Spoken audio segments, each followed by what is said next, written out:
have all the basic information that we need in order to create what is called the key player matrix. So basically it is the fundamental tool that people can use, so change managers and change sponsors can use in order to manage politics strategically.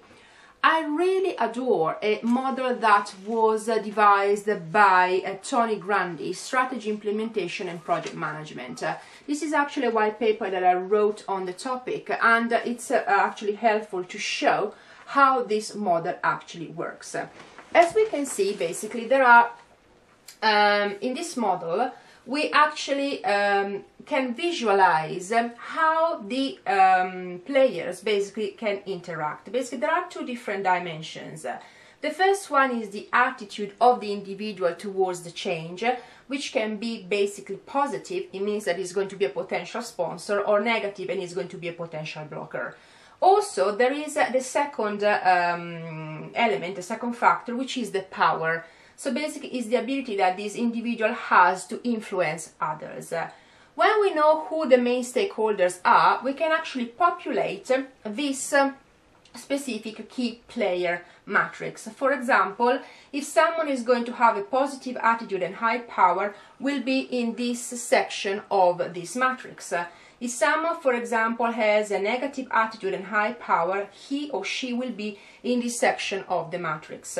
When it's populated, it will give you the chance to identify exactly, visually and very easily, who actually are going to be your best allies and who you have to watch, and basically to try to influence in a way that basically is going to be positive for the change itself. So let's look at how some example and how you can use this matrix. So basically there was not mine, I wish that I actually devised this, but it's actually by Tony Grandi. So let's look at a couple of examples. So let's pretend that someone is basically an individual who is a blocker and has got a very high power. So this can be a very insidious individual.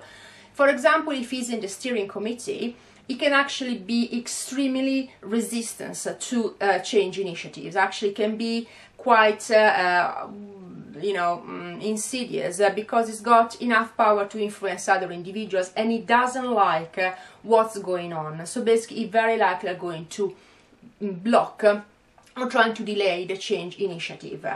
We can actually decide to move this individual from this quadrant to basically the quadrant up here. There's actually someone who's got a positive attitude and a high power. How do we do that? For example, we involve this individual in key decisions. Sometimes people tend to resist change because they perceive that they have not been involved in key decision-making initiatives, and basically they perceive that as a loss of status.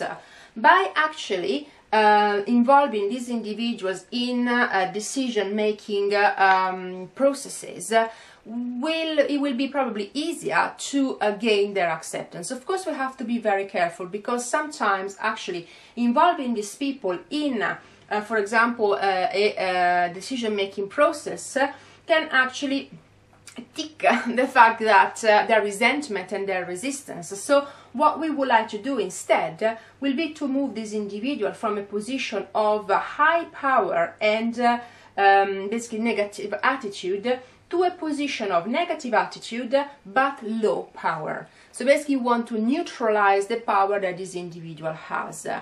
One way is to avoid them being involved in a key decision-making process, or for example is to move them to other areas of the organization.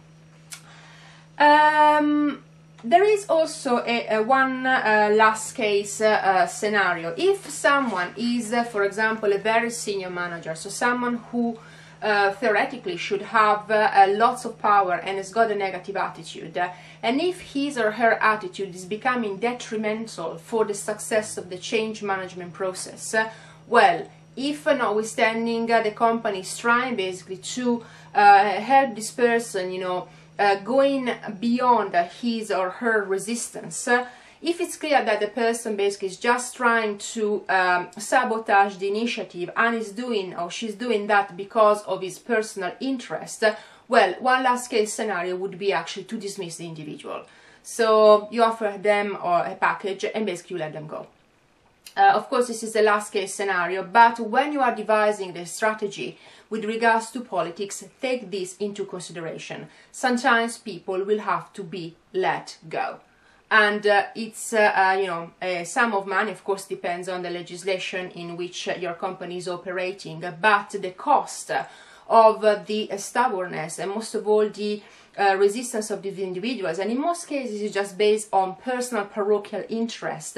If it is going to basically cause a detriment to the whole entire initiative, I mean, if they can become assets, if they are just saying no for the sake of it, well, basically the best case scenario is to remove them, and basically it will be a better also fit for them to work in another organization where their skills and where their personal thoughts and strategy will be better aligned, rather than in a company where basically they are just causing problems, and most of all they are not aligned with the strategy of a company. You don't want someone who's at senior level that basically doesn't believe in the vision and the strategy of the company for which they are working for. Thank you so much for watching.